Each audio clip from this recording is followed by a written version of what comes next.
नमस्कार दोस्तों, स्वागत है आप सभी का एक बार फिर से हमारे चैनल आध्यात्मिक ज्ञान पर। हे दुर्गा माता, आपसे हाथ जोड़कर निवेदन है कि आपके इस वीडियो को जो भी लाइक और चैनल को सब्सक्राइब करे उसके जीवन में कभी दुख दर्द मत आने देना। दोस्तों, नवरात्रि में किसी भी दिन चुपचाप माँ दुर्गा का नाम लेते हुए गाय माता को खिला देना, ये एक चीज फिर देखना कैसे माँ दुर्गा आपकी सभी समस्याओं का संपूर्ण रूप से अंत कर देती है। दोस्तों, नवरात्रि का पावन पर्व शुरू हो चुका है।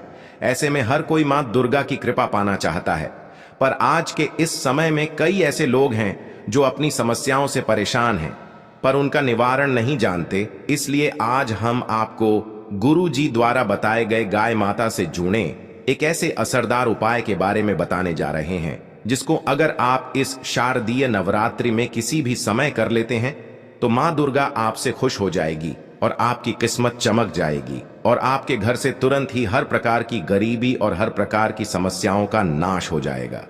दोस्तों, यह उपाय आपको जरूर करना चाहिए, क्योंकि यही एकमात्र ऐसा उपाय है जो कि आपको जल्द से जल्द धनवान और मालामाल बना देगा। इसलिए इस आसान से असरदार उपाय को जानने के लिए वासियों को आखिर तक जरूर देखें।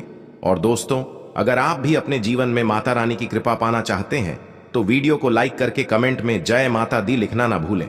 और अगर आपने अभी तक चैनल को सब्सक्राइब नहीं किया है तो चैनल को जरूर सब्सक्राइब कर लें। दोस्तों, गाय माता के अंदर सभी देवी देवताओं का निवास माना जाता है, तो आप सुबह जो पहली रोटी बनाते हैं वो अगर गाय माता को खिलाते हैं तो सभी देवी देवताओं का आशीर्वाद मिलता है। गाय माता को गुरु के साथ जोड़ा गया है, यानी गुरु ग्रह के साथ, बृहस्पति ग्रह के साथ। इसलिए नवरात्रि के दिन गाय माता को रोटी पर एक चुटकी हल्दी डालकर खिलाए तो सुख संपत्ति, धन, ऐश्वर्य बढ़ता है। दुष्ट ग्रह शांत हो जाते हैं। जो लोग मानसिक रूप से परेशान हैं वह गाय माता को रोटी पर थोड़ा सा गुण रखकर खिलाएं। ये तो सकारात्मक ऊर्जा आती है, टेंशन खत्म होती है, स्वास्थ्य अच्छा रहता है। और अगर आपको लगता है कि आपके सभी ग्रह खराब है तो ऐसे में गाय माता को पहली रोटी रोज खिलाएं। सभी ग्रह धीरे धीरे हो शुभ हो जाएंगे। कभी कभी जीवन में लंबे समय से कोई शुभ मंगलकारी नहीं हो रहे होते हैं, तब ऐसे में आप गाय माता को रोटी खिलाएं। गाय माता के मस्तक को छूकर अपनी मन्नत कहे, प्रणाम करें। पैर छुए तो आपकी मन्नत जरूर पूरी होगी। तो यह था गाय माता को आप क्या खिलाए उसके बारे में। लेकिन गाय माता को क्या नहीं खिलाना चाहिए, अब हम वो भी जान लेते हैं। दोस्तों, गाय माता को रोटी तो हर कोई खिलाता है। अब ये रोटी बासी बिल्कुल भी नहीं होनी चाहिए, यानी कि जो एक दिन की पहले की रोटी बनी रहती है और आप जो दूसरे दिन सुबह सुबह खिला देते हैं वो नहीं खिलानी चाहिए। कई बार आप रोटी बना लेते हैं और उस दिन गाय माता मिलती नहीं तो रोटी रखी रह जाती है। फिर वो अगले दिन गाय माता को खिलाने से गाय माता का अपमान माना जाता है, वो रोटी बासी कहलाती है। इसीलिए गाय माता को एक दिन पहले की बची हुई रोटी कभी नहीं खिलानी चाहिए। सड़ी गली चीजें, खराब चीजें गाय माता को कभी नहीं खिलानी चाहिए, इससे घर में परेशानी आती है। और अगर आप ऐसा करते हैं तो अपनी आदत को बदल दीजिए, इससे घर में तकलीफें आती हैं। गाय माता को हरा चारा तो हर कोई खिलाता है। हरा चारा आप खिलाते समय एक बात का ध्यान रखिए, गाय माता को सबसे ज्यादा पीपल का पत्ता लोग खिलाते हैं, पर पीपल का पत्ता आप खुद से तोड़कर मत खिलाना। दूसरी बात, आप घर में सब्जी लाते हैं तो सागा जाता है, तो उसमें से कुछ अच्छी चीजें तोड़कर रख कर बचा कुछ आप गाय माता को ना खिलाए। आप जो देंगे वह गाय माता खा लेगी, लेकिन थोड़ी सी कुछ अच्छी चीजें मिलाकर गाय माता को खिला दीजिए तो ज्यादा फायदा होगा। गाय माता को दूध नहीं पिलाना चाहिए। आप दही चावल खिला सकते हैं, लेकिन दूध ताजा हो या बचा हुआ। परंतु गाय माता को भूलकर भी मत देना। तो 3 चीजें गाय माता को नहीं खिलानी चाहिए। एक तो बची कुची रोटी नहीं खिलानी चाहिए। कोई भी अनाज बच जाए तो उसे दूसरे दिन गाय माता को नहीं खिलाना चाहिए। जैसे बासी चावल, बासी बची कुची रोटी नहीं खिलानी चाहिए। और अगर आप चारा खिलाते हैं तो सड़क गला मत खिलाइए। और अगर खिलाते हैं तो उसके साथ कुछ अच्छी चीजें मिला लें। और गाय माता को दूध भी नहीं पिलाना चाहिए। तो ये चीजें गाय माता को बिल्कुल भी नहीं खिलानी है, नहीं तो घर में गरीबी आती है। माता लक्ष्मी आपके घर में वास करना छोड़ देती है। दोस्तों, 84 लाख योनियों के सफर करके आत्मा अंतिम योनि के रूप में गाय माता का रूप धारण करती है। गाय माता लाखों योनियों का वह पड़ाव है जहां आत्मा विश्राम करके आगे की यात्रा शुरू कर दी है। दोस्तों, गाय माता का कोई अपशकुन नहीं होता। जिस भू भाग पर मकान बनाना हो तो वहां पर अगर आप 15 दिन के लिए गाय माता और बछड़ा बांध देते हैं तो वो जगह पवित्र हो जाती है।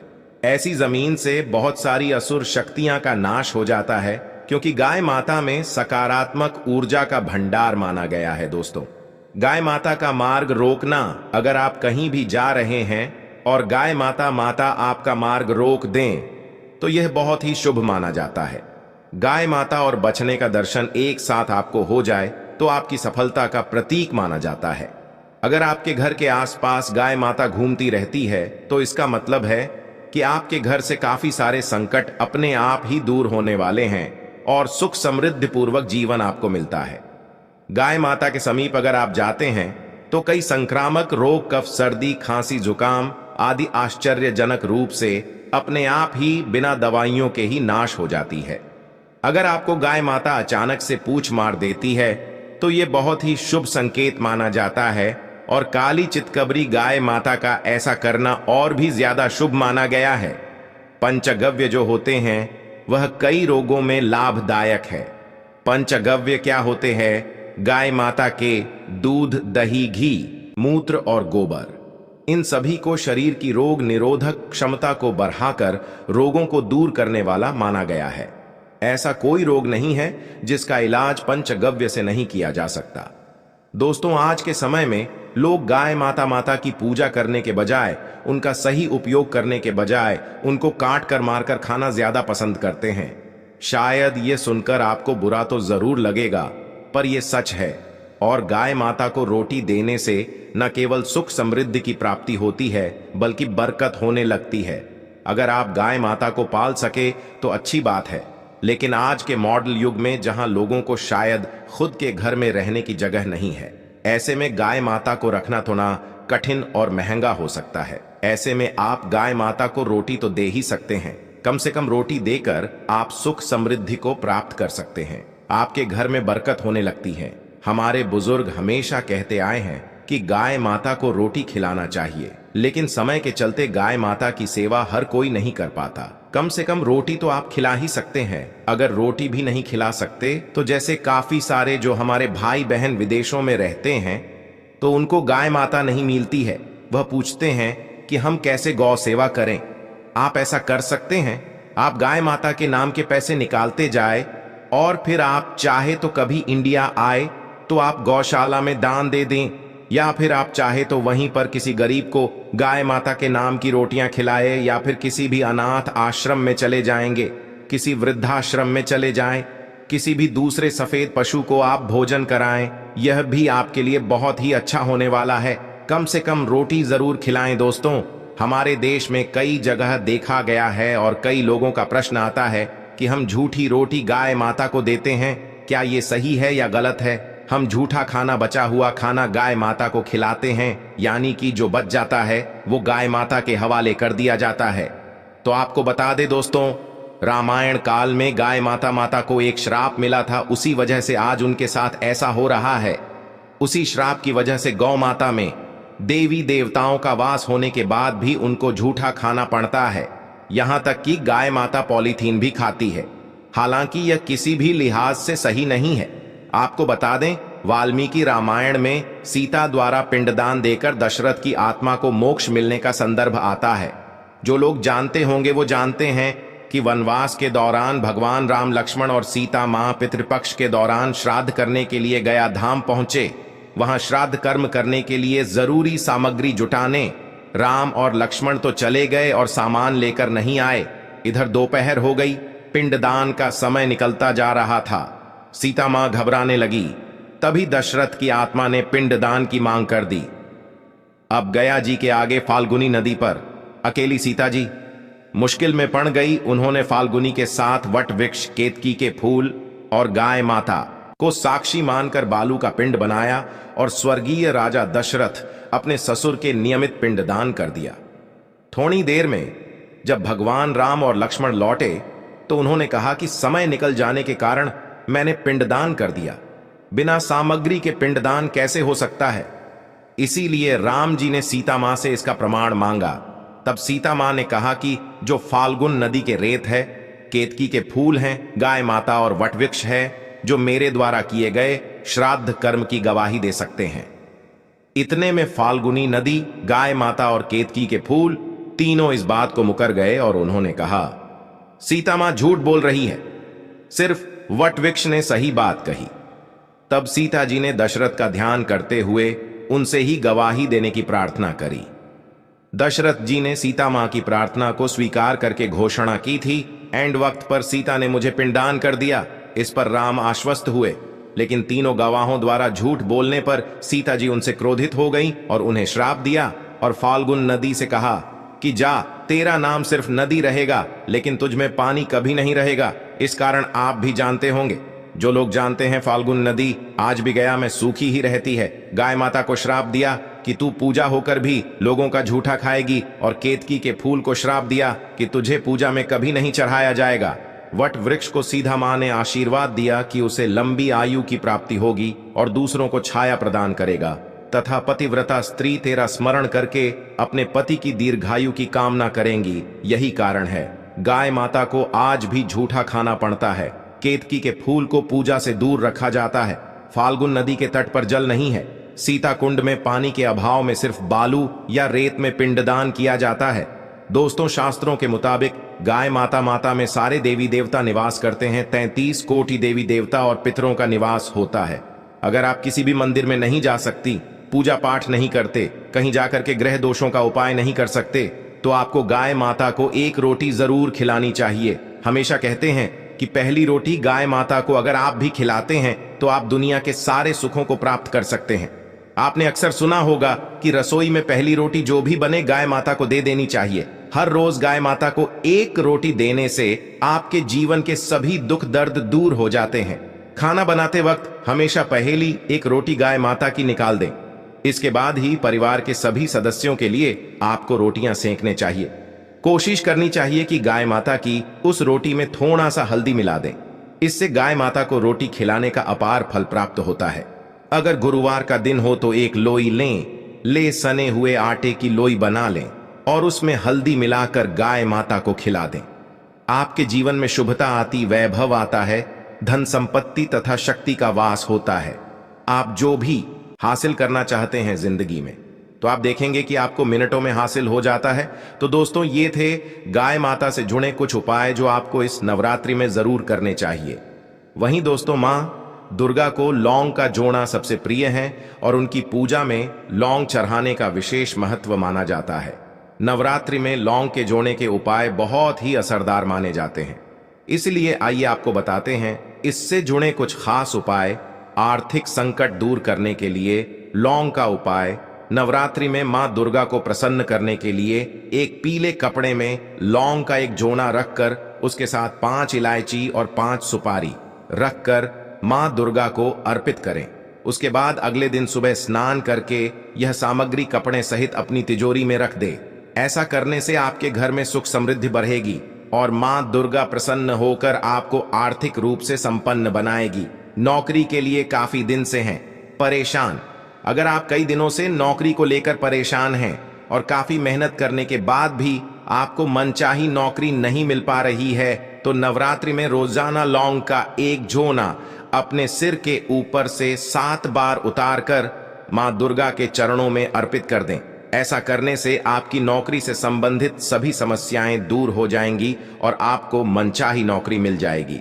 राहु केतु के अशुभ प्रभाव को दूर करने के लिए उपाय। नवरात्रि में राहु केतु के अशुभ प्रभाव से मुक्ति पाने के लिए हर रोज लौंग का एक जोना शिवलिंग पर अर्पित करें। ऐसा करने से भगवान शिव की कृपा आप पर होगी और कुंडली से राहु केतु के अशुभ प्रभाव दूर होंगे।